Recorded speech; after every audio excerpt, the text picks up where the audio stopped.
Welcome. Welcome to another journey through time. A journey designed to ease your mind, to slow your racing thoughts, and to carry you gently into the depths of peaceful sleep. Tonight, we travel back, far back, across nearly 2,000 years, to the city of Rome, the eternal city, in the age of the Colosseum, around the year 80 AD, during the reign of Emperor Titus, when the great amphitheater had just opened its doors to tens of thousands of spectators, eager for entertainment, for spectacle, for blood. But this is not a story of excitement. No. This is a story of survival, of the ordinary, of the everyday struggles that defined life in ancient Rome. A life that would challenge you, exhaust you, and quite possibly end you long before your time. As you listen, allow your body to sink deeper into your bed, into your pillows. Let the weight of the modern world slip away and imagine yourself transported to the crowded, dangerous, fascinating streets of Imperial Rome. Close your eyes, breathe slowly, and let us begin. The morning light filters through the narrow window of your insula apartment, high on the third floor of a crumbling tenement building in the Subura district, one of the most crowded, most dangerous neighborhoods in all of Rome. You wake slowly, very slowly, to the sounds that have become so familiar, the endless noise of the city that never truly sleeps. From the street below, you hear the creaking of wagon wheels, the shouting of merchants setting up their stalls, the braying of donkeys, the barking of dogs, and the constant murmur of thousands upon thousands of human voices,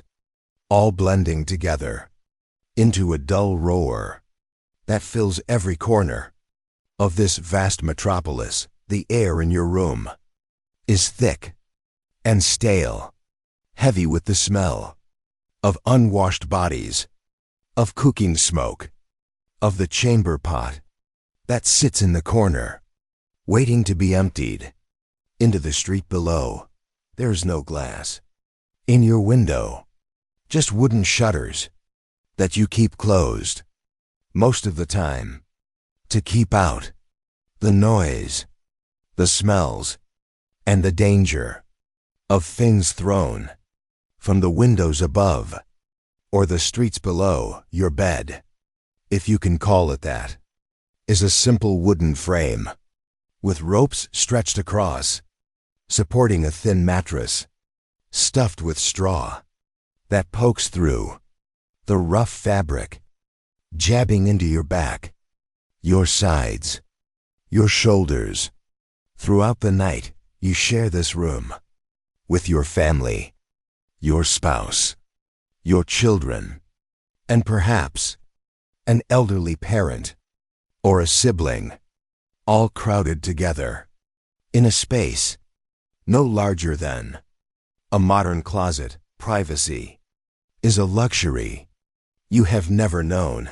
As you lie there for just a moment longer, you feel the ache in your bones, the perpetual tiredness that comes from a life of hard labor, of inadequate food, of constant worry about money, about safety, about survival. A modern person transported to this time would struggle immediately with the absence of comfort, of cleanliness, of safety that we take for granted every single day. There is no heating in winter, except for a small brazier that fills the room with choking smoke and the constant danger of fire that claims entire apartment blocks with terrifying regularity. There is no running water, No bathroom, no electricity, no way to call for help. If danger comes, you are alone. In a city of 1 million people. And yet, entirely alone, the sun continues to rise slowly, casting long shadows through the narrow streets of the Subura. And you know, it is time to begin another day of survival. You sit up slowly, carefully, so as not to disturb your sleeping children, who lie curled together on another straw mattress.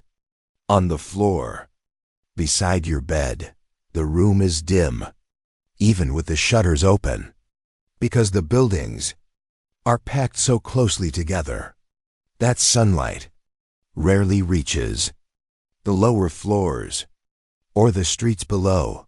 Your first task every morning is to empty the chamber pot, and so you pick it up carefully and make your way to the window, where you lean out and check below to make sure no one is passing before you dump the contents into the street. This is normal. This is expected. Everyone does this. And the streets of Rome are perpetually covered in human waste, in garbage, in the detritus of daily life. That creates a thick, foul-smelling layer of filth that squelches beneath your sandals. Whenever you walk anywhere in the city, there's no sewage system for the common people. No. The famous Cloaca Maxima, the great sewer of Rome, serves only the public latrines and the homes of the very wealthy, not the crowded insulae, where most Romans struggle to survive. A modern person would be horrified by the smell, the filth, the casual acceptance of conditions that would violate every health code, every standard of sanitation that we hold dear. But you have no choice. You were born into this, and you will likely die long before you reach the age of 40. If you are lucky, after emptying the pot, you turn your attention to washing, though this is a generous term. For what you do, you have a small clay bowl filled with water that you fetched yesterday from the public fountain several streets away, a task that took nearly an hour, standing in line with dozens of other people, all waiting their turn to fill their amphorae and jugs and bowls with the precious liquid. You dip your hands into the cool water and splash it on your face, your neck, your arms, washing away the worst of yesterday's grime, though you know that true cleanliness is impossible. In a place like this, there is no soap, not as we know it today. Instead, use a mixture of ash and animal fat that serves to remove some dirt, but leaves your skin feeling rough and irritated and never quite clean. Your teeth. You do not brush because toothbrushes do not exist. Instead, you might, if you have the coin, purchase a tooth powder made from crushed bone or pumice or brick dust, which you rub on your teeth with your finger or a small cloth. But most days, you simply rinse your mouth with water and hope that the pain in your jaw is not the beginning of another abscess that could kill you within days. If infection sets in, dental care, as we know it, does not exist, and the constant pain of rotting teeth, of infected gums, is something nearly everyone simply endures until death brings relief. A modern person would not survive the dental problems alone, not to mention the infections, the lack of antibiotics, the total absence of modern medicine that keeps us alive through illnesses that would be death sentences. In ancient Rome, after your minimal washing, you dress in the same tunic you wore yesterday, and the day before that, and the day before that, because you own only 2 tunics, and one is being mended by your spouse, who sits, even now, in the dim morning light, squinting at the tear in the rough woolen fabric, trying to repair it with needle and thread that cost precious coin you could barely afford. Your tunic is made of undyed wool, coarse and scratchy against your skin, stained with sweat, with grime, with the inevitable marks of life in the city, and it smells strongly of your body, of smoke, of the street, because washing clothes is an expensive, time-consuming task that requires taking them to the fuller, who uses urine to clean them. Yes, human urine, collected from public urinals and used as a cleaning agent because of the ammonia it contains. This is normal. This is how things are done. And the smell of the fuller's shop is one of the most distinctive, most revolting scents in all of Rome, but a necessary one, because without the fullers, there would be no way to clean cloth, to process wool, to maintain even the minimal standard of dress that society demands. You tie a rope around your waist to cinch the tunic, and you slip your feet into worn leather sandals that offer little protection from the sharp stones, the broken pottery, the human waste that covers the streets outside. If you are lucky enough to own a cloak, you might wrap it around your shoulders, though the morning is already growing warm as summer approaches, and the heat in the city will soon become oppressive, unbearable, deadly. For the old, the young, the weak, your spouse is now awake, preparing the morning meal, such as it is, a simple porridge made from barley or wheat, mixed with water, and perhaps, if fortune has smiled, a bit of oil or some herbs to give it flavor. There is no stove, no oven in your apartment, because cooking fires are forbidden in the upper floors due to the constant danger of buildings burning down.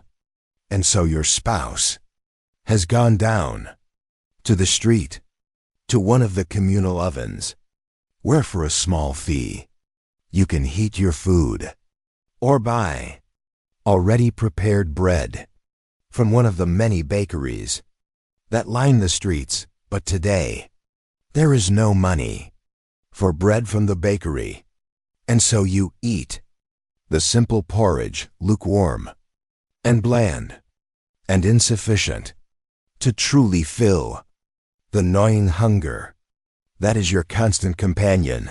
You eat slowly, mechanically, knowing that this meal must sustain you until midday, when you might, if you are fortunate, have another small meal of bread or vegetables, or perhaps some beans, meat, is a rarity, a luxury, reserved for festivals, or for those wealthy enough to afford it regularly.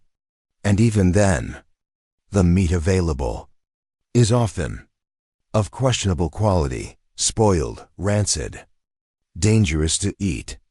In the summer heat, when there is no refrigeration, no way to preserve anything for more than a few hours, a modern person would struggle with the diet alone, the lack of variety, the poor nutrition, the constant hunger that gnaws at you day after day, weakening your body, making you susceptible to disease, to injury, to early death. As you eat, you hear from the street below the sound of a fight breaking out, shouting, the clash of wood on wood, perhaps a stick or a club, and then a scream, high-pitched and cut short. This is normal. Violence is everywhere. In the streets of Rome, theft, assault, murder are daily occurrences, especially in neighborhoods like the Subura, where the poor live packed together in desperate, crushing poverty, and life is valued less than the few coins in your purse. You finish your porridge, and you know it is time to leave, to make your way through the dangerous streets to your place of work, wherever that might be. Imagine yourself stepping out of your apartment, pulling the flimsy wooden door closed behind you, though you know that any determined thief could kick it open in seconds and steal the few possessions you own. But there is nothing to be done. You cannot stay home to guard your belongings. You must work. You must earn the few bronze coins that keep your family from starvation, from being thrown out onto the street, to join the thousands of homeless who sleep in doorways, in alleys, under bridges, with no shelter and protection from the elements or from each other. You make your way down the narrow stairs, wooden steps that creak and sway beneath your feet, worn smooth by thousands of footsteps, and you pray silently that today is not the day. The building collapses, as so many insulae do, without warning, crushing everyone inside, beneath tons of rubble, of wood and brick and plaster. Building codes exist in theory, but they are rarely enforced, and landlords, caring only for profit, pack as many people as possible into structures built as cheaply, as quickly, as shoddily as they can manage, creating towering death traps that lean and sway and threaten to come crashing down. At any moment, you reach the ground floor and step out into the street, and immediately you are hit by the overwhelming sensory assault of Rome. In the morning, the noise is incredible, deafening. 1,000 voices shouting, arguing, laughing, crying, all at once. Merchants hawking their wares, beggars pleading for coins, children screaming, animals braying, the clang of metal on metal from the workshops, the rumble of carts that are finally allowed to enter the city. Now that dawn has broken, having been banned during the night hours to allow people some semblance of sleep. The smell is even worse, a thick miasma of human waste, rotting garbage, of unwashed bodies, of cooking food, of smoke, of animals, of death. Because there, just a few feet away, is the corpse of a dog, lying in the gutter, already bloating, in the morning heat, and no one pays it any mind, because death is everywhere. In Rome, constant, unremarkable, expected, you pull your cloak over your nose, though it does little to filter out the stench, and you begin to make your way through the crowded street, pushing past the press of bodies, all moving in different directions, all intent on their own survival, their own struggles.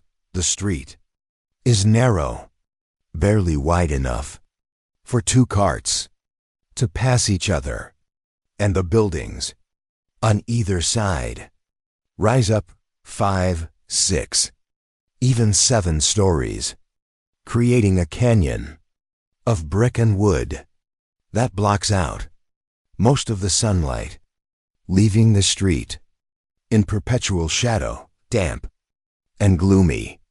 Even at midday, there is no pavement, as we know it, just packed earth, mixed with gravel, and covered with a thick layer of filth that squelches beneath your sandals, and you must watch every step to avoid stepping in something particularly foul or tripping over the broken stones that protrude from the street, placed there to allow pedestrians to cross without walking through the worst of the muck above you.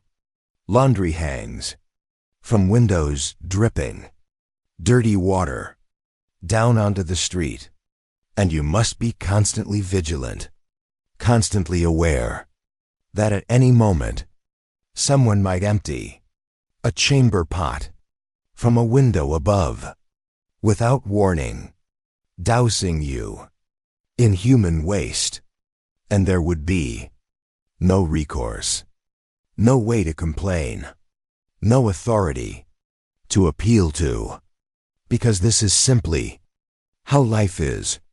In ancient Rome, a modern person would be overwhelmed immediately by the noise, the smell, the filth, the danger, the total lack of personal space, of safety, of the basic infrastructure that we take for granted every single day. Of our comfortable, modern lives, you push forward through the crowd, keeping one hand on the small purse hidden beneath your tunic, where you keep the few coins you have managed to save, because pickpockets are everywhere, skilled, brazen, and utterly without mercy. They work in teams, bumping into you, distracting you, while another slices through the fabric of your clothing or the strap of your purse and steals everything you have, leaving you destitute, ruined, in seconds. And if you catch them, if you grab them, there will be a fight. Knives will appear, blood will be spilled, and no one will help you. No one will intervene, because everyone is concerned only with their own survival. As you walk, you pass a public latrine, one of the many scattered throughout the city, and the smell, even from 10 feet away, is overpowering, nauseating, enough to make even a hardened Raman gag and turn away. Inside, dozens of people sit side by side on stone benches with holes cut into the surface, beneath which a channel of running water carries away the waste at least in theory, though in practice, the channels are often clogged, overflowing, creating a cesspool of filth that breeds disease, that spreads infection, that kills thousands. Every year, there's no privacy, no doors, no partitions, just rows of people sitting together, conducting their business, while conversing, making deals, gossiping, as if this were the most normal thing in the world. And to them, it is toilet paper does not exist. Instead, there is a communal sponge on a stick that is rinsed in the water channel between uses and shared by everyone. A perfect vector for disease, for parasites, for infection that spreads from person to person with devastating efficiency. A modern person would be unable to use such facilities. The lack of hygiene, the public nature, the shared sponge, all of it would be intolerable, unthinkable. And yet, this is the reality for millions of Romans. Every single day you hurry past the latrine, breathing shallowly, and continue on your way through the winding streets, past shops and workshops and taverns already open and serving, even at this early hour, because Romans drink wine with every meal, watered down usually, but still wine, because the water from the aqueducts is often contaminated, tainted, unsafe to drink, unless it is mixed with wine or vinegar or boiled, which requires fuel and time that most people simply do not have. You pass a bakery where the smell of fresh bread makes your stomach clench with hunger, but you have no money to spare. Not today. And so you walk on past the blacksmith, who is already at work hammering red-hot iron, the heat from his forge radiating out into the street, making the air shimmer and adding to the oppressive warmth that is building as the sun climbs higher. You pass a barber's shop where men gather to have their beards trimmed, their hair cut, and to exchange the latest gossip, the latest news about politics, about scandals, about the games that are being held even today at the Colosseum, the great amphitheater that dominates the heart of the city and draws tens of thousands to witness blood and death and spectacle, designed to distract the masses from their suffering, from their poverty, from the brutal reality of their lives. But you are not going to the games today. No, you must work. You must earn your daily wage. And so you continue toward the docks along the Tiber River, where you have been hired as a laborer to unload the grain ships that arrive daily from Egypt, from North Africa, carrying the wheat that feeds the city and keeps the population from rioting. The walk takes you nearly an hour through street after street, each one more crowded, more filthy, more dangerous than the last. And by the time you reach the docks, you are already exhausted, drenched in sweat, your feet aching, your throat dry, and the day has barely begun. The docks are a scene of chaos, ships moored side by side, their sails furled, their holds being emptied by gangs of laborers, men like yourself, desperate, underpaid, overworked, many of them slaves or freedmen, with no rights, no protections, no recourse. If they are injured, or cheated, or simply worked to death, the foreman, a large man, with a scarred face and a voice like gravel, shouts orders, assigning tasks, and you are told to join a crew unloading heavy sacks of grain from the hold of a ship that has just arrived from Alexandria. The work is backbreaking, brutal.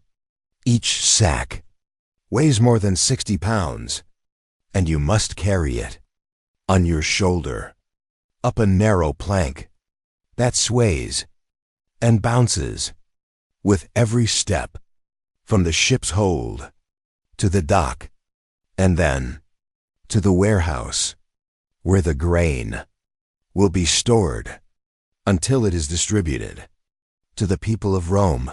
You work slowly, steadily, trying to pace yourself, because you know that this work will continue for hours, with only brief breaks to catch your breath, to drink warm, stale water from a communal bucket that tastes of metal and dirt and the mouths of all the other men who have drunk from it. Before you, there is no safety equipment, no regulations, no concern for your well-being. If you fall, if you are crushed by a shifting load, if you collapse from exhaustion or heat stroke, you will simply be replaced by another desperate man waiting at the edge of the dock, hoping for work, hoping for coin, hoping to survive. Another day around you, men grunt and strain and curse, some singing work songs to keep rhythm, to distract themselves from the pain in their backs, their shoulders, their legs. Others simply endure in silence, their faces set in grim determination, knowing that they have no choice, that this is survival and nothing more. The sun climbs higher, the heat becomes unbearable, the air thick and humid near the river where mosquitoes swarm, and the smell of rotting fish, of stagnant water, of sewage that flows directly into the Tiber from the Cloaca Maxima, mingles with the smell of your own sweat and the sweat of the men around you, creating an atmosphere so oppressive, so foul, that you can barely breathe. A modern person would not last a single hour doing this work in these conditions, without water breaks, without rest, without any concern for safety or health. They would collapse, they would injure themselves, they would perhaps even die from heat stroke, from dehydration, from the sheer physical toll that this labor demands. But you continue because you must, because your family depends on you, because there is no alternative, no safety net, no unemployment, no welfare, no government assistance, nothing except the grain dole. If you are a Roman citizen, which provides just enough wheat to make bread, to keep you from starvation, but not enough to truly live, Not enough. For clothing. For rent. For anything else. And so you work. Hour after hour. Until your shoulders are screaming. Until your back feels like it might break. Until your legs are shaking with exhaustion. At midday, the foreman finally calls a halt, and you are given a brief break, perhaps half an hour, to rest, to eat, if you have brought food, or to purchase something from the vendors who set up along the docks selling cheap food. To the laborers, you have brought nothing, and so you use a few of your precious coins to buy a piece of bread and some onions, and perhaps, if you are lucky, a bit of cheese, though you must inspect it carefully to ensure it is not spoiled, not moldy, not crawling with maggots, because food safety does not exist, and vendors will sell you anything, even if it makes you sick, even if it kills you, because they care only for profit. You sit on the dock, your legs dangling over the edge, and you eat slowly, mechanically, washing down the dry bread with water from the bucket, trying not to think about how many mouths have touched it, trying not to think about the diseases that might be spreading, even now, through this simple act of sharing water. Cholera, dysentery, typhoid. These are constant threats. In ancient Rome, diseases that spread through contaminated water, through food, through the very air, in the crowded, filthy conditions that define daily life. And there is no cure, no treatment, no understanding of germ theory, of bacteria, of how disease spreads.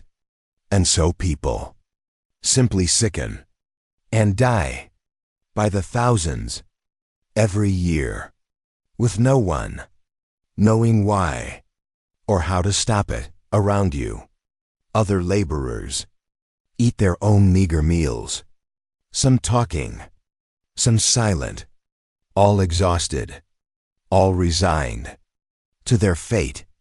And you notice one man, older than the others, perhaps in his 40s, which is ancient by Roman standards, coughing deeply, violently, blood speckling his lips, and you know that he is dying, probably of tuberculosis or some other wasting disease, and that within weeks he will be gone, his body burned on a pyre outside the city walls, or thrown into a mass grave with dozens of others, and forgotten.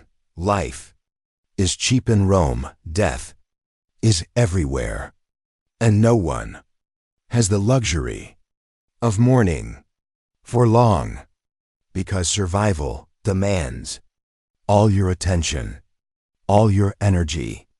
Every single day, the break ends far too soon, and you are called back to work, to continue loading and unloading the endless stream of cargo that flows through the port. Grain and oil and wine and marble and exotic goods from the far reaches of the empire. Luxuries for the wealthy, necessities for the masses, all of it passing through these docks, through the hands of men like you, who will never own any of it, who will never benefit from the vast wealth that flows through this city. Every single day, the afternoon stretches on. The sun, beating down mercilessly. The heat becoming almost intolerable. Men begin to collapse, one, then another, dragged aside and left to recover or die, while the work continues, because the ships must be unloaded, the grain must be stored, the city must be fed, and individual lives, individual suffering, means nothing to those in charge. You feel the exhaustion settling deep into your bones, your muscles trembling with every lift, every step, and you wonder how much longer you can continue, how many more years you can do this work before your body simply gives out, before you become like that old man, coughing blood, waiting to die. But you push these thoughts away because there is no point in dwelling on them, no point in imagining a different life, because this is your reality. This is what you were born into, and this is most likely how you will die, broken, used up, discarded by a city that cares nothing for you. Finally, as the sun begins to descend toward the western horizon, casting long shadows across the docks, the foreman calls an end to the day's work, and you line up with the other laborers to receive your pay, a handful of bronze coins, barely enough to buy food for your family for tonight and perhaps tomorrow, but no more. You take the coins, carefully checking that you have been given the correct amount, because foremen are known to cheat, to shortchange the workers, knowing that most cannot read, cannot count, and even if they can, they have no recourse, no authority to appeal to, no way to demand justice, but today the count is correct, and you tuck the coins safely away into your hidden purse, and you begin the long walk back through the city toward the Subura, toward your home, your family, toward whatever the evening might bring. The walk home is slower than the morning journey because you are exhausted, your body aching, your feet blistered and bleeding inside your worn sandals, and the streets are even more crowded now as everyone returns from work, from the markets, from the baths, from wherever they have spent their day. The noise is deafening, the smell overpowering, and you must navigate carefully through the press of bodies, past beggars who plead for coins, their hands outstretched, their eyes hollow with hunger, past prostitutes who call out from doorways, offering their services for a few coins, because they too are simply trying to survive in whatever way they can. You pass the Colosseum, looming massive, its white marble glowing in the fading light, and you can hear from within the roar of the crowd, still watching the games, even now, as the day draws to a close, and you wonder briefly what it must be like to sit there among thousands, watching men and animals kill each other for entertainment, for spectacle, for the glory of Rome, but you have never attended the games, because even though admission is free, for citizens, you cannot afford to lose a day's wages to sit and watch blood sport, no matter how spectacular, no matter how distracting. Survival comes first.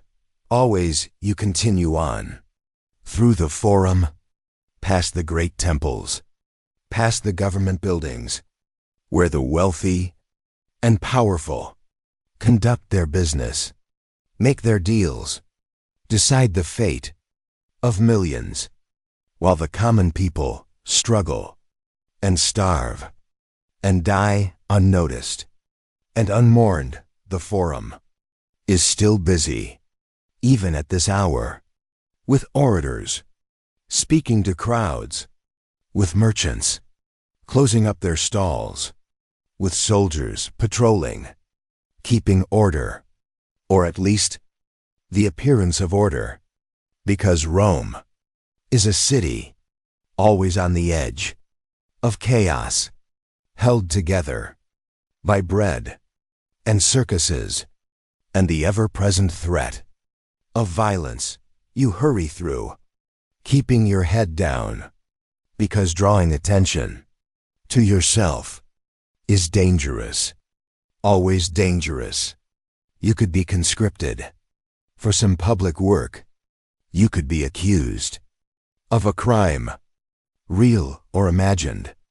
You could simply be in the wrong place at the wrong time and find yourself arrested, beaten, enslaved, or killed, because justice, as we know it, does not truly exist for the poor. In ancient Rome, finally, you turn into the narrow streets of the Subura, and the familiar sights and sounds and smells of your neighborhood wash over you. And despite the filth, despite the danger, despite everything, there is a strange comfort in being on familiar ground, in being almost home. You climb the creaking stairs of your insula slowly, carefully, your legs barely able to carry you after the long day of brutal labor, and you push open the door to your apartment where your family awaits. Your children run to you, their faces lighting up with joy, despite the hunger, despite the hardship, and you feel, for just a moment, a warmth in your chest, a reminder of why you endure. Your spouse has prepared the evening meal, another simple porridge, this time with some vegetables purchased at the market, with a few of the coins you gave this morning, and perhaps a bit of salted fish to add flavor, though the fish is old and strong tasting, and you must inspect it carefully for signs of rot. You sit together on the floor of your small room, and you eat in near silence, too tired to talk, too hungry to do anything but consume the meager food that must sustain you through the night and into tomorrow. After the meal, your spouse clears away the wooden bowls, and you sit for a while staring at nothing, feeling the ache in every muscle, every joint, and wondering how many more years you can do this, how many more years you can survive outside. The noise of the city continues unabated, shouts and laughter and the occasional scream, the sounds of a city that never truly rests. And you know that sleep will not come easily, not with the noise, not with the heat, not with the fear that is always present, the fear of fire, of collapse, of thieves, of disease, of all the countless ways that life can end. In ancient Rome, your children curl up on their mattress, and you watch them for a moment, their small bodies too thin, their faces marked by the hardship of poverty, and you wonder what kind of future awaits them, what kind of life they will have in this brutal, unforgiving city. But there is no answer to these questions. There is only the present moment, the struggle to survive. One more day, and then another, until eventually survival is no longer possible. As darkness falls fully over the city, you lie down on your straw mattress and you try to find a comfortable position, but the straw pokes through the ropes, dig into your back, and the heat is still oppressive, even with the shutters open to catch whatever breeze might pass through. There is no light in your room except for the faint glow from the street below, where torches and oil lamps cast flickering shadows, and you can hear from somewhere nearby the sound of a fight breaking out, shouting, the clash of wood or metal, and then silence. No one will investigate. No one will intervene, because violence is a part of life in the Subura, and everyone has learned to mind their own business, to ignore what happens in the street, because getting involved can get you killed. You close your eyes and you try to sleep, but your mind keeps drifting back to the day, to the endless labor, to the pain in your body, to the fear of tomorrow, and the day after that, and all the days stretching out before you, each one the same, each one a struggle to survive. A modern person would not survive this life, not for a week, not for a day. The physical demands, the lack of nutrition, the absence of medical care, the constant danger, the filth, the disease, all of it would overwhelm them quickly, decisively, and they would fall, as so many Romans fall, every single day, unremarked and unmourned. But you have no choice. This is the only life you have ever known, and so you endure, because endurance is all that remains.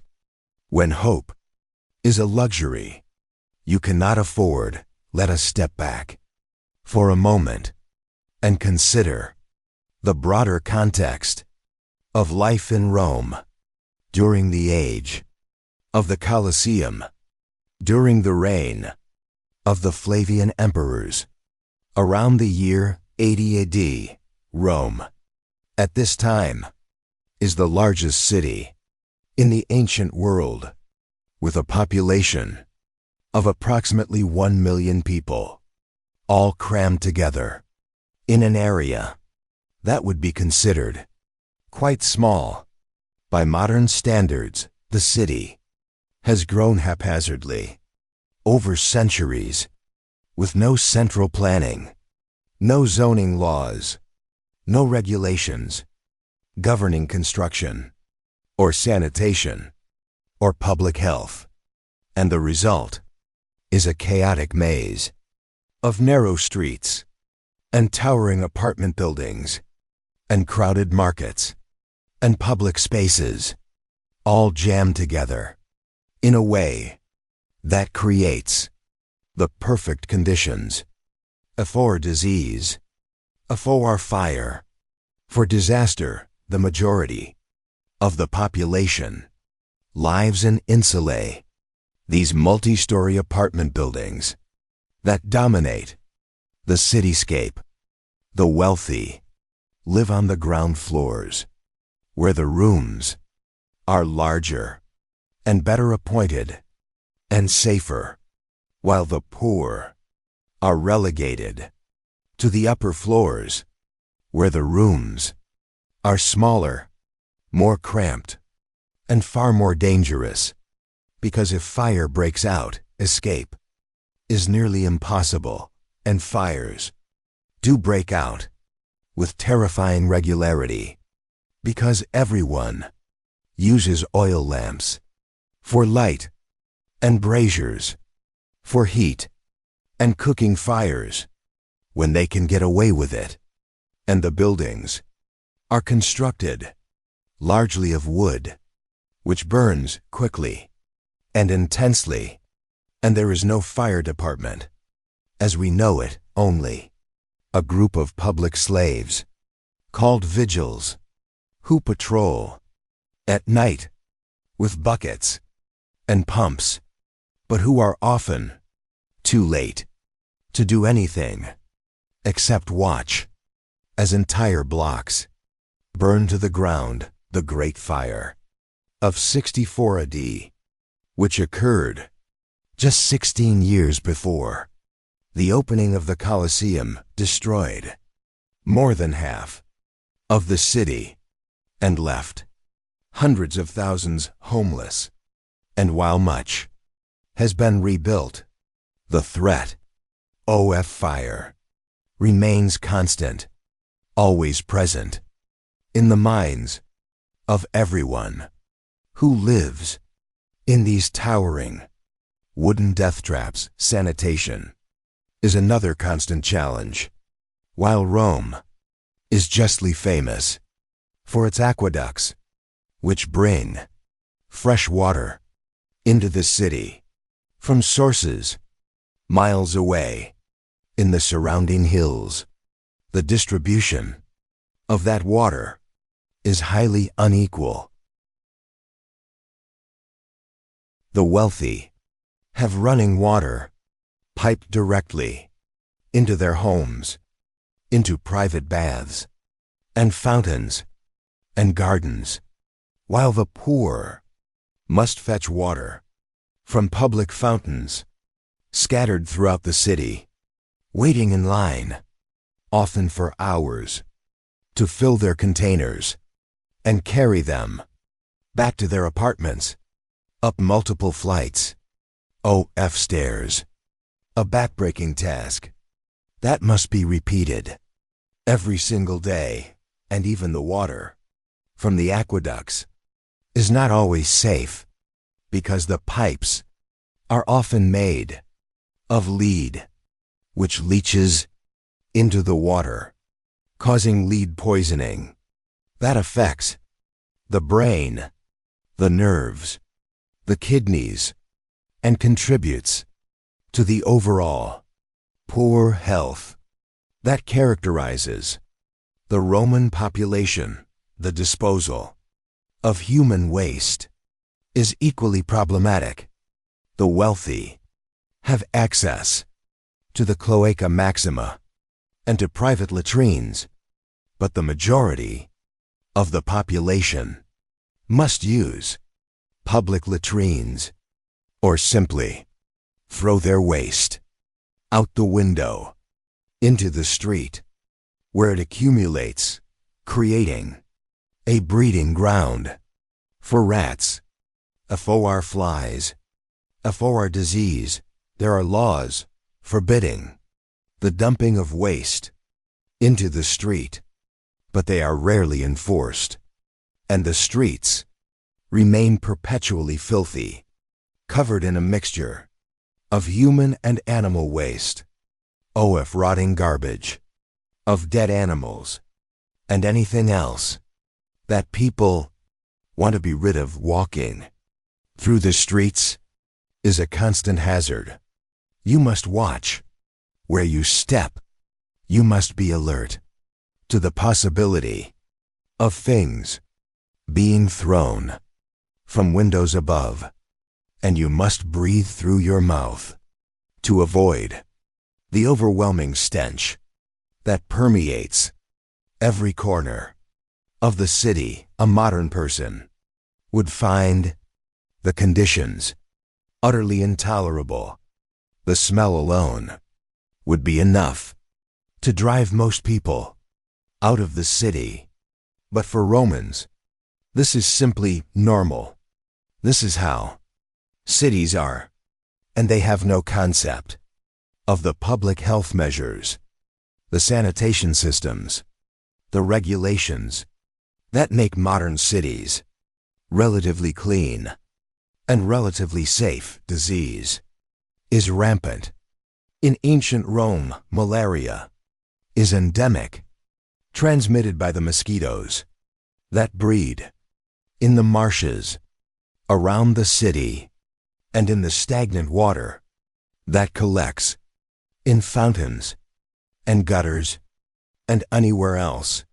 That water sits still. Tuberculosis, dysentery, typhoid, cholera, all are common, and all are deadly, and there is no effective treatment for any of them. Roman medicine is primitive by modern standards, based largely on superstition and incorrect theories about the body and disease. Doctors do exist, but they are expensive, and their treatments are often more dangerous than the diseases they are meant to cure. Bloodletting is a common treatment for almost any ailment, based on the theory that illness is caused by an imbalance of the four humors: blood, phlegm, yellow bile, and black bile, and that draining blood will restore the balance. Of course, this is nonsense, and bloodletting often weakens the patient, making them more likely to die. But the practice continues because no one understands the true nature of disease or the human body. Surgery is even more dangerous. There is no anesthesia, no understanding of sterilization, no antibiotics to prevent infection, and so even minor procedures can easily lead to infection and death, and major surgeries are almost always fatal. Life expectancy in ancient Rome is difficult to calculate with precision, but it is certainly far lower than in the modern world. Infant mortality is extremely high. Perhaps as many as 1 in 3 children die before the age of 5 from disease, from malnutrition, from accidents, or simple neglect.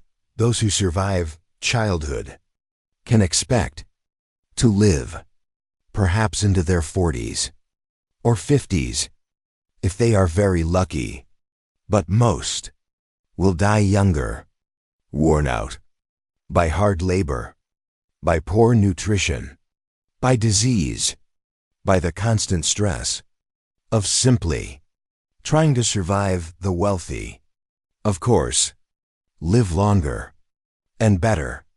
They have access to better food, better housing, better medical care, such as it is. But even they are not immune to disease or to the dangers of life.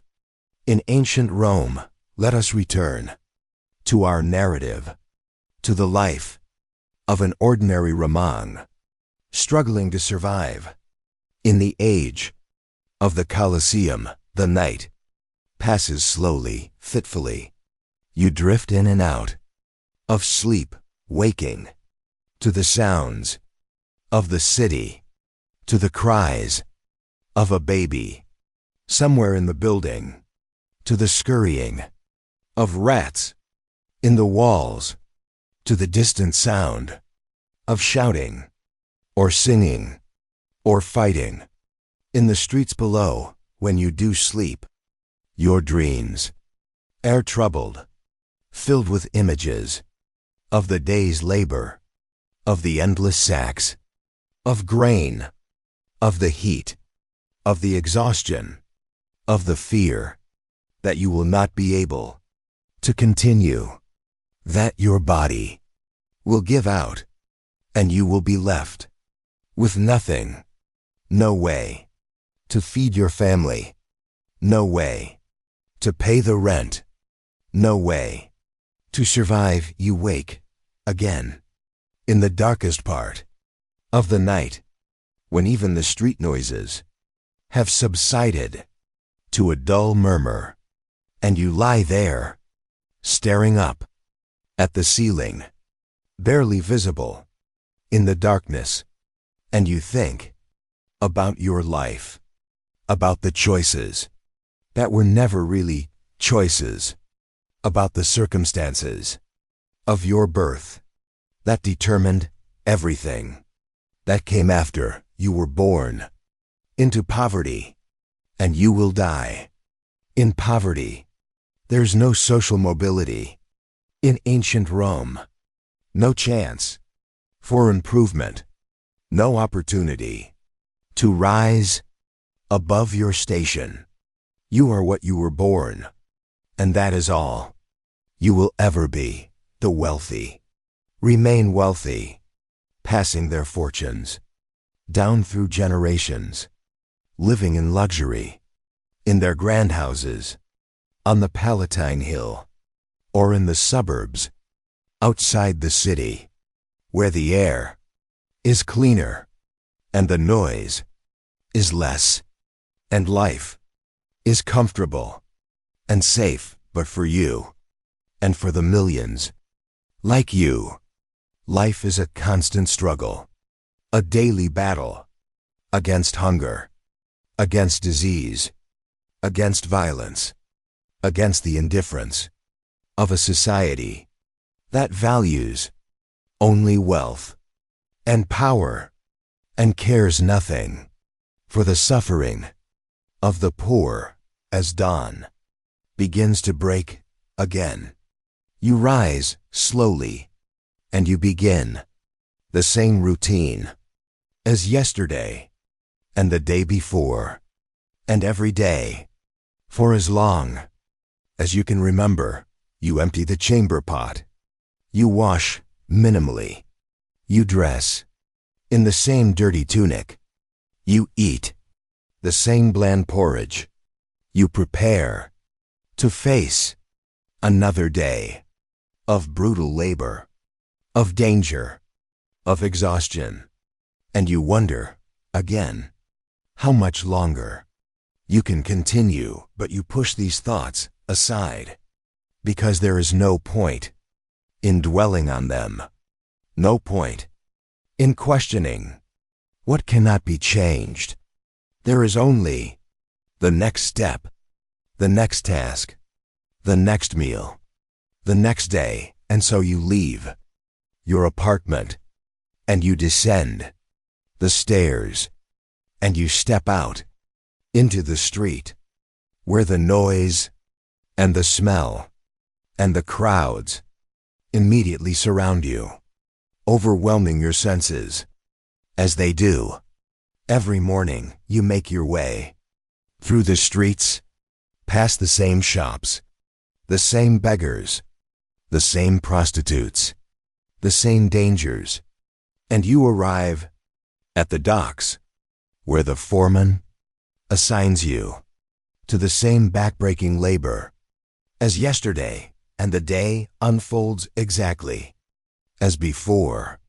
The endless lifting the endless carrying, the heat, the exhaustion, the pain, the fear, all of it, the same, because this is your life, and it will not change.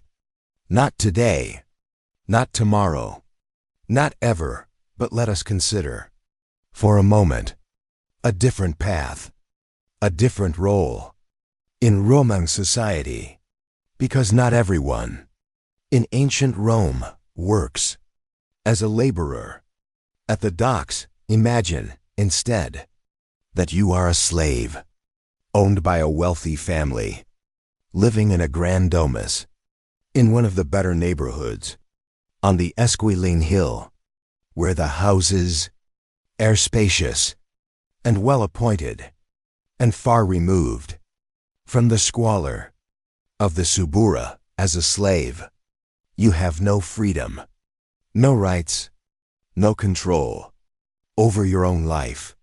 You are property to be bought and sold and used as your master sees fit, and you will remain property for your entire life, unless, by some miracle, you are granted your freedom, which is rare, and usually comes only after decades of service. Your day begins even earlier than that of a free laborer, because you must rise before your master, before the household wakes, to begin the endless tasks that keep the household running. If you are a house slave, you might be responsible for cleaning, for cooking, for serving meals, for attending to your master's personal needs,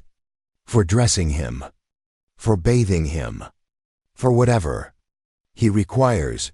If you are skilled, you might work as a scribe, or a tutor, or a craftsman, which is slightly better than being a house slave, but you are still property, still without rights, still subject to your master's whims, and if you displease your master, if you fail in your duties, if you are simply unlucky, you can be beaten, tortured, even killed, with no recourse, and no protection, no justice, because slaves are not considered fully human under Roman law.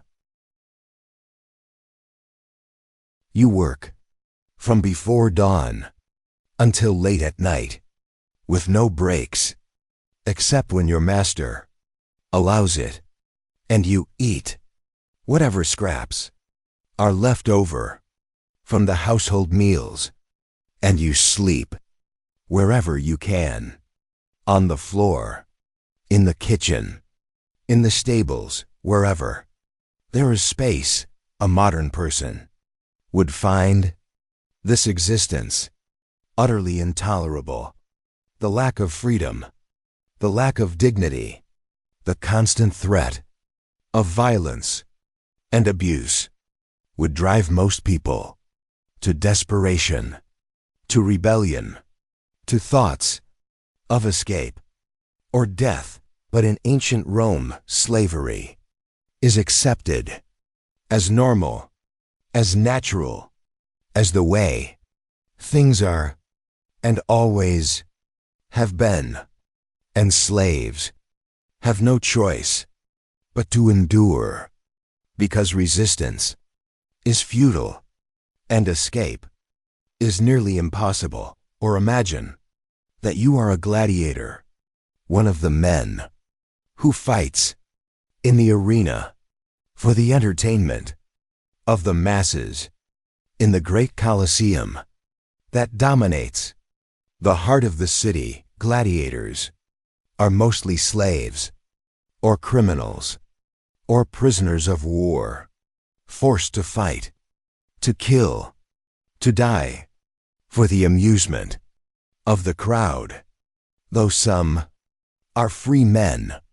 who volunteer, lured by the promise of money, or fame, or glory, though most find only suffering and death. You live in a ludus, a gladiator school, where you train constantly, learning the skills of combat, learning to fight with sword and shield, with trident and net, with whatever weapons your particular style requires.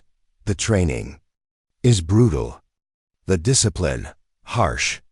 You are fed relatively well because your owner wants you strong, wants you impressive in the arena, but you are also beaten regularly to toughen you, to break your spirit, to ensure that you will fight when commanded, without hesitation, without mercy. And then the day comes when you are led through the tunnels beneath the Colosseum, and you emerge into the blinding sunlight of the arena, where tens of thousands of spectators roar their approval, their bloodlust palpable. In the air you face your opponent, another man, perhaps a friend from the ludus, perhaps a stranger. It does not matter. One of you will die today, or at least be gravely wounded, because the crowd demands blood, demands spectacle, demands that you perform for their entertainment. The fight is brutal, exhausting, terrifying. The sand beneath your feet, already stained with the blood of earlier combats, and you know that your blood might soon join it if you win, if you kill your opponent or wound him so badly that he cannot continue. You might be allowed to live, to return to the ludus, to train and fight another day. But if you lose, if you are wounded, if you fall, the crowd will decide your fate. Thumbs up or thumbs down, life or death, determined by the whim of strangers who care nothing for you, who see you only as entertainment. And if the verdict is death, your opponent will drive his sword into your throat or your heart, and you will die there in the sand, while the crowd roars its approval, and your body will be dragged away through the gate of death, to be disposed of in a mass grave outside the city walls. A modern person would not survive even one day as a gladiator. The psychological horror of knowing that you must kill or be killed for entertainment would break most people immediately. And the physical demands of combat, the injuries, the trauma, all without modern medical care, would ensure a quick death for anyone not born and raised in this brutal world. Or perhaps you are a woman in ancient Rome, which brings its own set of challenges and dangers. If you are wealthy, your life might be relatively comfortable. You would live in a grand house with servants to attend to your needs, and you would spend your days managing the household, overseeing the slaves, perhaps engaging in social activities with other wealthy women, visiting friends, attending banquets, watching the games from the safety of a private box high above the arena floor, but even as a wealthy woman, you have no political power, no legal rights, independent of your father or your husband. You are property, in a sense, to be married off as your family sees fit, to cement alliances, to increase wealth, to improve social standing, and if you are poor, your life is even more difficult. You might work as a servant in a wealthy household, or as a laundress, or a spinner, or a weaver, earning barely enough to survive. Or you might turn to prostitution, because there are few other options for women without family, without money, without protection. Prostitutes in ancient Rome are common and visible. They work in brothels, in the entertainment district, or on the streets, selling their bodies for a few coins. To men of all classes, and they are despised by society, seen as immoral, as degraded, even though many have no choice, no other way to survive. The work is dangerous. Clients can be violent, abusive, and there is no protection, no recourse. If you are injured, or cheated, or simply used up and discarded, and disease is rampant, sexually transmitted infections that have no cure, that cause chronic pain, infertility, madness, and eventually death and childbirth. For all women, rich or poor, is extremely dangerous. There is no modern medicine, no understanding of sterilization, no cesarean sections, no way to intervene if something goes wrong. And many women die in childbirth or from infections that follow, bleeding out in agony, while their families can do nothing but watch. Infant mortality is equally high, as mentioned before, and it is not uncommon for a woman to bear 10 children and see only 2 or 3 survive to adulthood, the rest lost to disease, to malnutrition, to simple bad luck, and the grief of losing child after child is something that every woman in ancient Rome knows intimately. A modern woman would not survive. The gender inequality, the lack of rights, the dangers of daily life, the lack of medical care. In ancient Rome, the system is designed to oppress women, to control them, to use them, and then discard them. And there is no escape, no path to independence, no hope for equality. Let us shift our focus once again to the broader picture, to the spectacle that defines so much of Roman life, the games held at the Colosseum and other arenas throughout the city and throughout the empire. The Colosseum is a marvel of engineering, a massive structure capable of holding 50,000 spectators or more, all seated according to their social rank.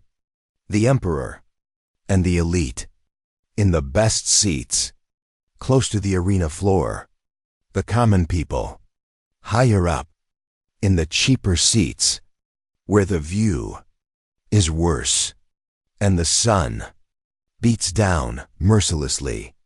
During the long summer games, the games are held regularly sometimes lasting for days or even weeks, and they include a variety of events, animal hunts, where exotic beasts, lions, and tigers, and elephants, and rhinoceroses are hunted and killed by specially trained hunters called venatores.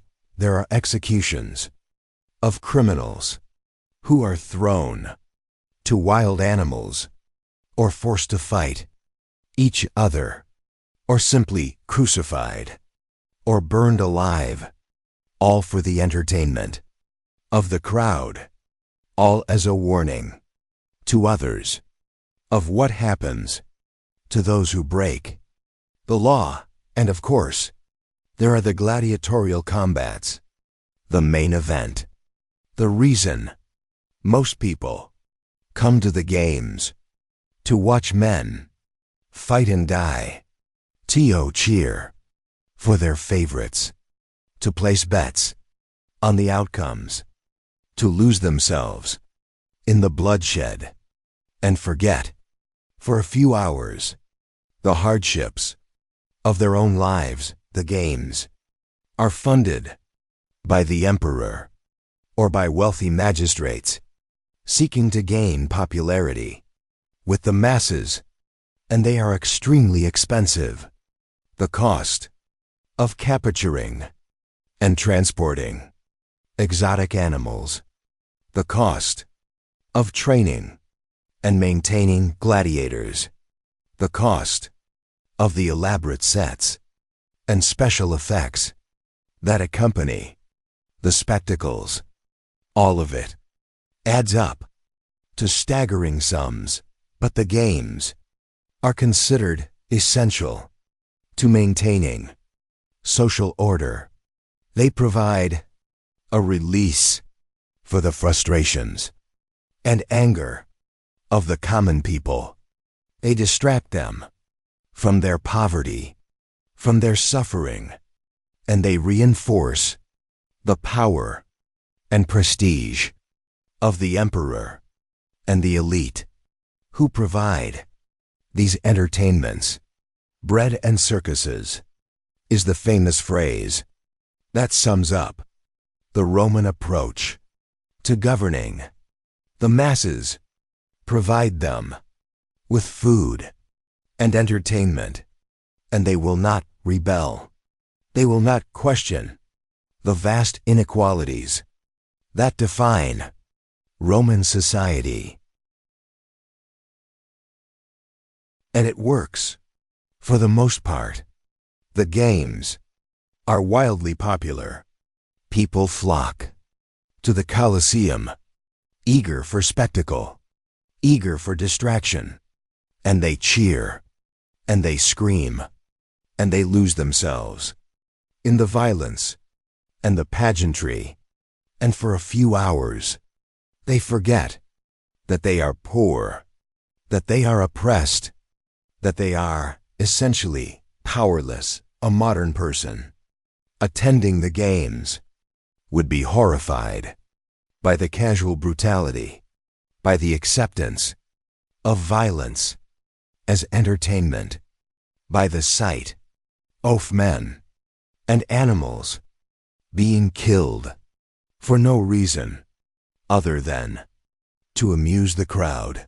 We are accustomed to fictional violence in movies and television and video games, but we understand that it is not real, that no one is actually being harmed. But at the games, in ancient Rome, the violence is very real. The blood is real. The death is real.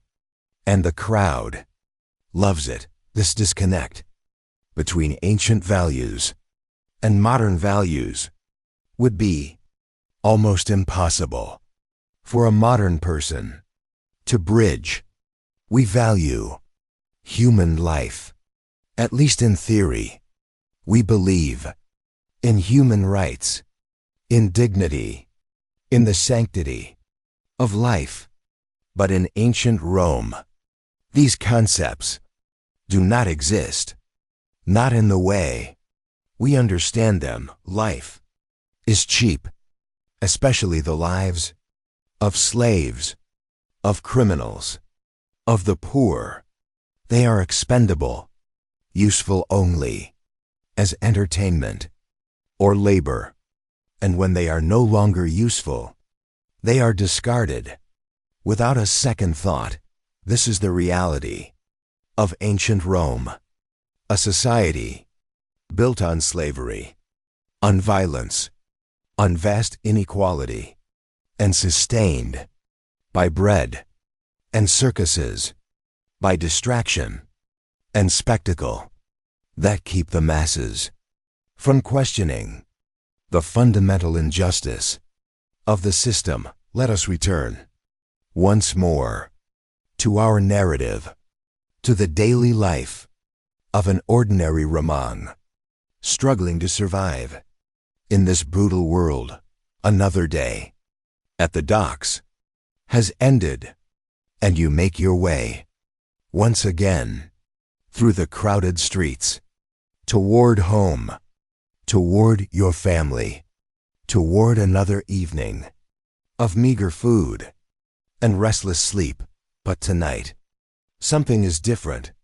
As you walk through the forum, you notice a commotion, a crowd gathering around a speaker who stands on the steps of one of the great temples, his voice carrying over the noise of the street. You pause, curious, and you listen as the speaker proclaims the arrival of a new shipment of grain from Egypt to be distributed tomorrow to all citizens who qualify for the grain dole, the public welfare that keeps hundreds of thousands from starvation.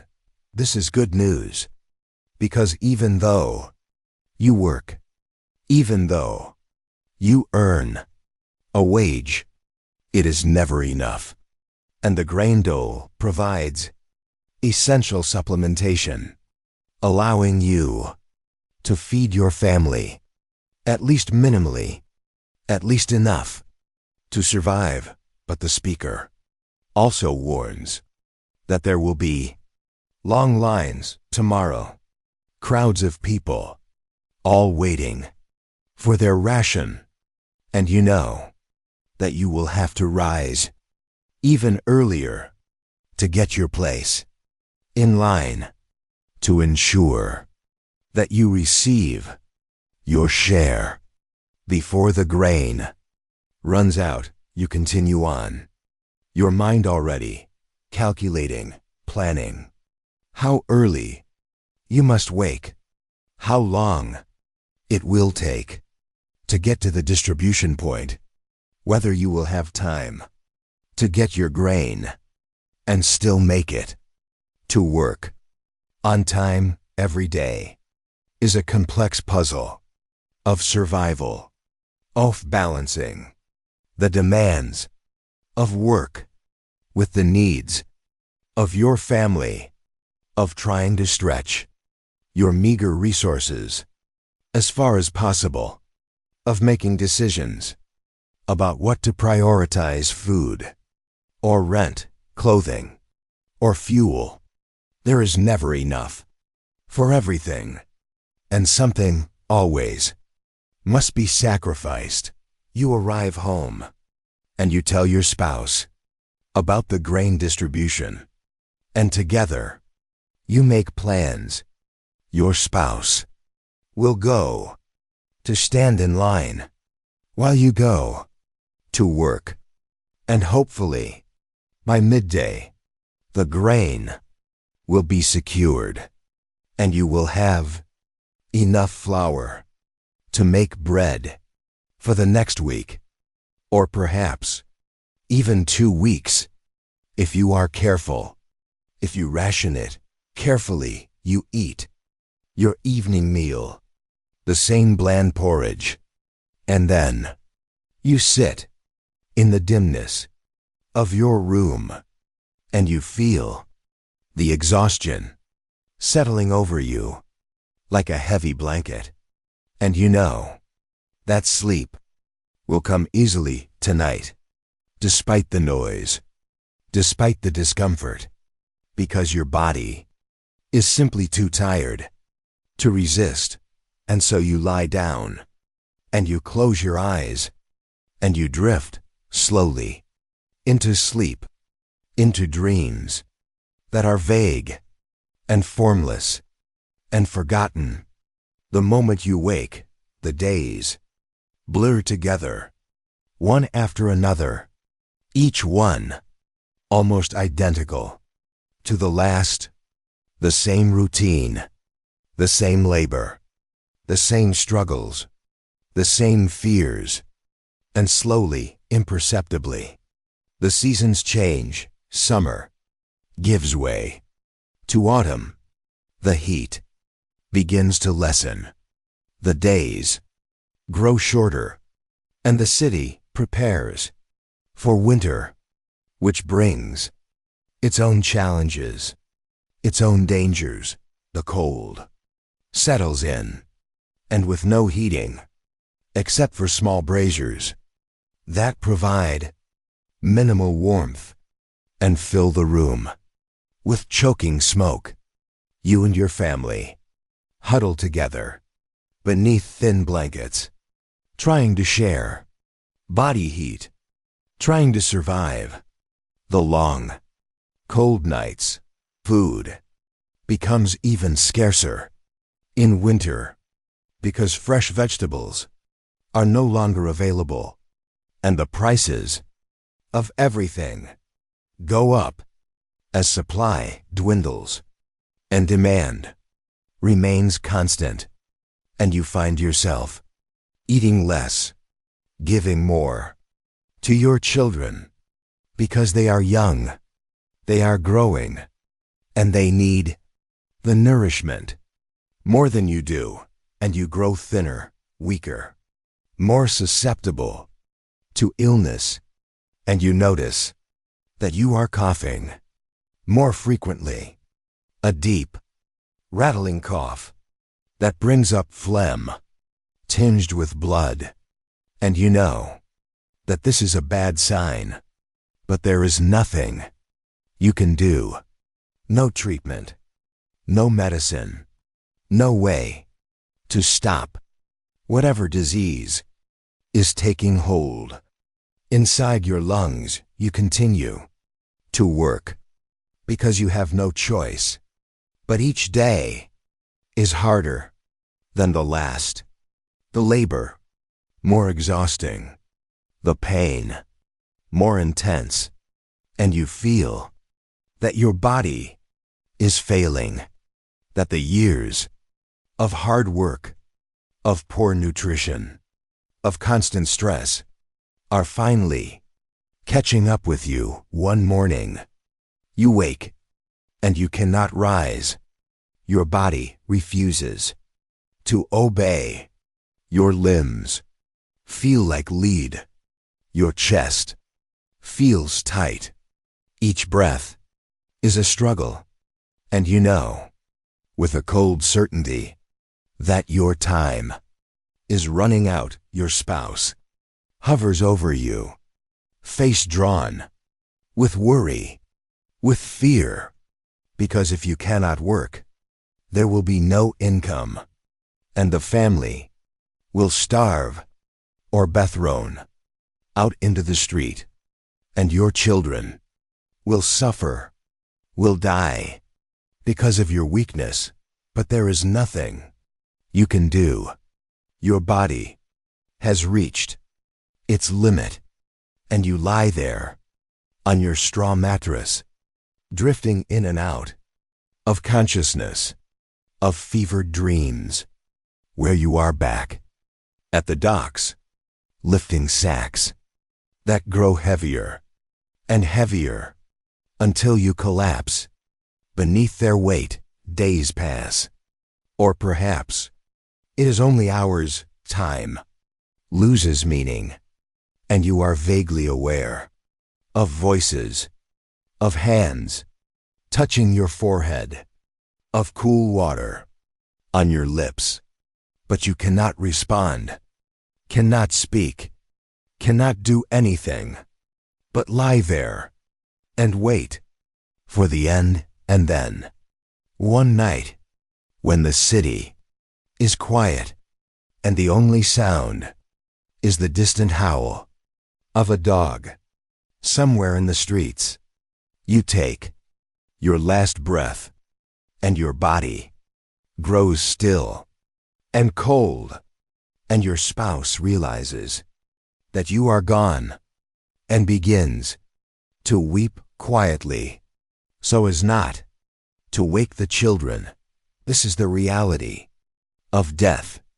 In ancient Rome, it comes early, it comes suddenly, or slowly, but it comes for everyone, and there is no escape, no reprieve, no modern medicine to extend your life, to ease your suffering, to give you a few more years with your loved ones. Your body will be wrapped in a simple cloth and taken outside the city walls, where the poor are cremated on public pyres or buried in mass graves with dozens of others, all anonymous, all forgotten, because you were no one of importance, no one who mattered to history. Your spouse and children will mourn for a few days,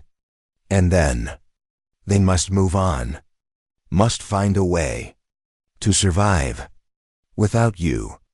Your spouse will need to find work, will need to earn enough coin to feed the children, to keep them from being sold into slavery, or worse.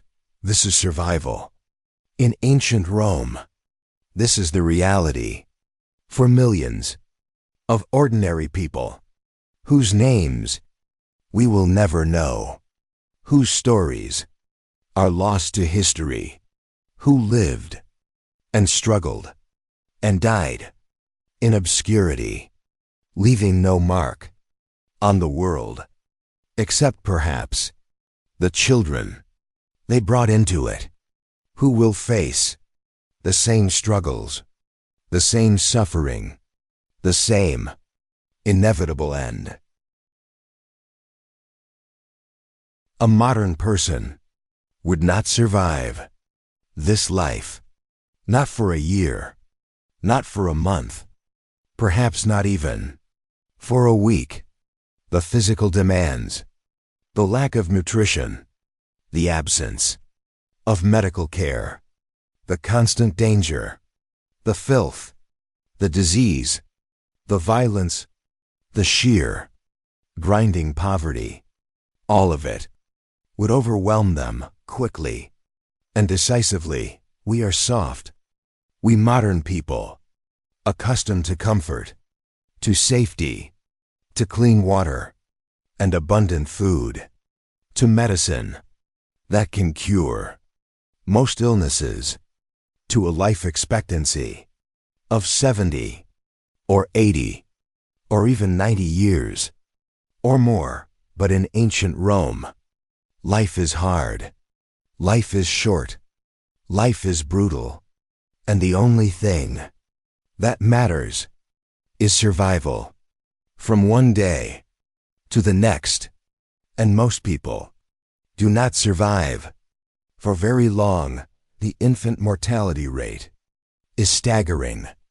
The childhood mortality rate is equally high, and even those who survive to adulthood can expect to live only into their 40s or 50s at best, worn out by labor, by disease, by the simple, grinding toll of existence in a world without the comforts, the protections, the advantages that we take for granted every single day of our modern lives.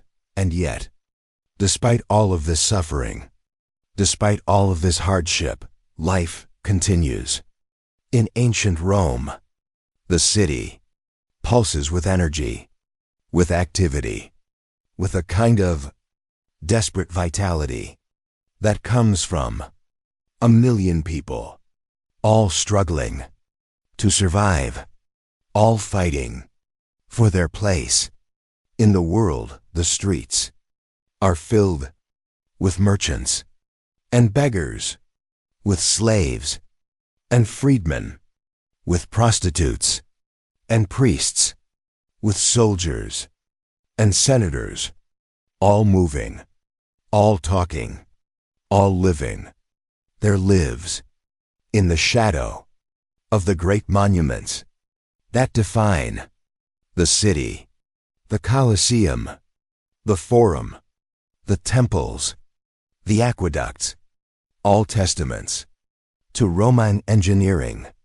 to Roman ambition, to Roman power. But beneath the grandeur, beneath the marble and the spectacle, there is suffering, there is poverty, there is inequality on a scale that is difficult for us to fully comprehend. Rome is a city of extremes.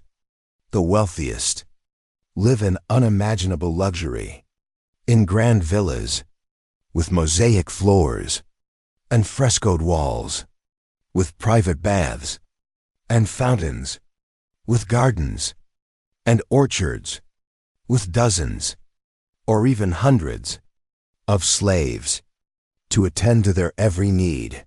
They dine on elaborate banquets, featuring dishes from every corner of the empire, exotic meats and fruits and vegetables and wines prepared by skilled cooks and served on silver platters by attentive servants. They wear fine tunics made of silk or linen, dyed in vibrant colors, with gold jewelry and precious stones, and they spend their days in leisure, attending the games, hosting parties, engaging in politics or philosophy or art, without any concern for survival, for the basic necessities that consume the lives of everyone else. Meanwhile, just a few streets away, the poor live in squalor, in overcrowded tenements, with no heat, no running water, no sanitation, eating the same bland porridge, day after day, wearing the same dirty tunics, working themselves to death just to earn enough coin to survive one more day. This inequality is accepted as natural as the way things are meant to be. The wealthy believe that they deserve their wealth, that they have earned it through their virtue, their intelligence, their noble birth, and the poor deserve their poverty because they are inferior, less worthy, less human. This is the ideology that sustains the Roman Empire, an ideology of hierarchy, of domination, of the natural superiority of some over others, and it is reinforced every day through the games, through the legal system, through religion, through every aspect of Roman culture. And so, the city continues, day after day, year after year, century after century. Rome endures, long after the individuals who inhabit it have been forgotten. The buildings may crumble, the streets may change, But the pattern remains the same. The wealthy exploit the poor. The strong dominate the weak. And the vast majority simply struggle to survive with no hope of anything better. This is the lesson of ancient Rome. This is what we can learn from studying the daily life of ordinary people in the age of the Colosseum.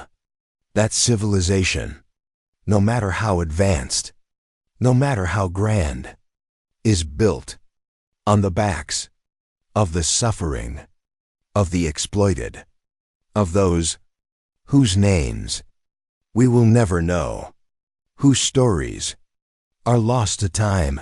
And we can ask ourselves, how different is our own world, our own civilization, from ancient Rome? Do we not also have vast inequality? Do we not also have the wealthy living in luxury, while the poor struggle to survive? Do we not also distract ourselves with entertainment, with spectacles, so that we do not have to confront the fundamental injustices of our system? These are uncomfortable questions, difficult questions, but they are worth pondering as you drift towards sleep, as you let go of the tensions of the day and allow yourself to sink deeper into the peaceful darkness that awaits. Let us imagine one more scene, one more glimpse into life in ancient Rome before we bring this long, slow journey to a close. It is the morning of a festival, one of the many religious celebrations that punctuate the Roman calendar, and the city is filled with a different energy today, a sense of anticipation, of excitement that is rare in the daily grind of survival. The streets are cleaner than usual, having been swept by public slaves the night before, and garlands of flowers have been hung from buildings and statues, adding a touch of color to the usual gray and brown of the city. People are dressed in their best clothes, such as they are.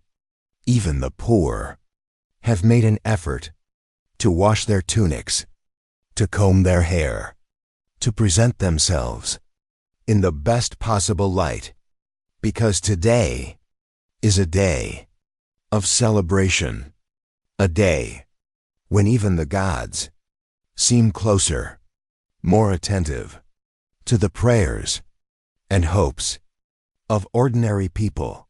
A procession wends through the streets, led by priests in white robes carrying images of the gods on their shoulders, followed by musicians playing pipes and drums, creating a joyful noise that echoes off the buildings and fills the air with sound. Behind them come the magistrates and the wealthy citizens, dressed in togas, trimmed with purple, symbols of their status, their importance. And finally, the common people, following along, singing, clapping, caught up in the moment, in the rare opportunity to be part of something larger than themselves. The procession makes its way to the temple, where sacrifices will be offered to the gods. Animals will be killed, their blood poured out on the altar, their meat roasted and distributed to the crowd. A rare opportunity for the poor to taste meat, to have a moment OF abundance. In lives defined by scarcity, and for a few hours, the city feels different, feels almost joyful, almost hopeful, as if, just for a moment, the suffering, the hardship, the grinding poverty can be forgotten, pushed aside, in favor of celebration, of community, of shared humanity. But the moment does not last. The festival ends, the crowd disperses, and everyone returns to their daily lives, to their struggles, to their survival, and the city returns to normal. The streets grow filthy again. The noise resumes its usual, deafening level, and nothing has really changed because festivals, like the games, are just another form of distraction, another way to keep the masses content, to prevent them from questioning, from organizing, from demanding real change. And so, life continues, as it always has, in ancient Rome, the city of marble and blood, of grandeur and squalor, of dreams and despair, as we bring this long journey to a close. Let us take one final moment to reflect on what we have learned about daily life in ancient Rome. In the age of the Colosseum, we have seen the crowded, filthy streets, where danger lurks around every corner. We have experienced the brutal labor that defines the lives of most Romans. We have witnessed the poverty, the hunger, the disease that kill thousands. Every year we have explored the lives of slaves, of gladiators, of women, all of them oppressed, exploited, denied the basic rights that we take for granted. In the modern world, we have attended the games and seen the casual brutality, the acceptance of violence as entertainment that defines so much of Roman culture. And we have confronted the fundamental inequality that lies at the heart of Roman civilization, the vast divide between rich and poor, between powerful and powerless, between those who live in luxury and those who barely survive. A modern person would not survive in ancient Rome, not for long. The physical demands, the lack of hygiene, the absence of medicine, the constant danger, all of it would overwhelm most of us within days or weeks. But more than that, the psychological toll of living in such a brutal, unequal society would be devastating. The knowledge that you are trapped, that there is no escape, no hope of improvement, no chance for a better life, would break most modern people who are accustomed to believing in progress, in opportunity, in the possibility of change. Ancient Rome offers no such hope. It offers only survival or death. And for most, death comes early and unremarked. And now, as this long narrative finally comes to an end, I invite you to let go completely of the images, of the sounds, of the smells of ancient Rome, to release all the tension, all the discomfort that this journey may have stirred up. Within you, breathe slowly, deeply. In through your nose, out through your mouth. Feel your body sinking deeper into your bed, into your pillows. Feel the softness, the comfort, the safety of your modern life surrounding you, protecting you. You are not in ancient Rome. You do not have to face those hardships, those dangers, that suffering. You are here, in the present, in comfort, in safety, and you can let yourself drift peacefully into sleep. Let the images fade away. Let the sounds grow distant. Let everything become soft and vague and unimportant as you slip deeper and deeper into the gentle darkness that leads to restful, restorative sleep.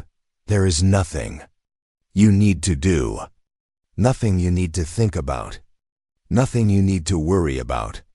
Just let go and allow yourself to float on the edge of consciousness, drifting slowly, gently toward the peace of deep sleep. Your breathing is slowing. Your heartbeat is calming. Your muscles are relaxing one by one, starting with your feet, your ankles, your calves, your knees, your thighs, all releasing, all letting go of any remaining tension. Your hips, your lower back, your stomach, your chest, all softening, all settling into complete relaxation. Your shoulders dropping, your arms becoming heavy, your hands uncurling, releasing everything, your neck relaxing, your jaw unclenching, your face smoothing, your eyelids growing heavier and heavier until they feel too heavy to even consider opening, and your mind is quieting. The thoughts that usually race through your head are slowing, becoming less insistent, less important, fading away like clouds dispersing in a gentle breeze. You are safe. You are comfortable. You are exactly where you need to be. And sleep is coming naturally, easily, inevitably, washing over you like a warm wave, carrying you gently into the deep, peaceful darkness of sleep. Let go completely and sleep. Sleep deeply. Sleep peacefully. Sleep well, and when you wake, you will feel refreshed, restored, grateful for the comfort and safety of your modern life, grateful for all the things we take for granted: clean water, abundant food, medicine, safety, and the simple, profound gift of not having to struggle every single day just to survive. But for now, just sleep, drift away into the darkness, into the silence, into the peace that awaits. Good night.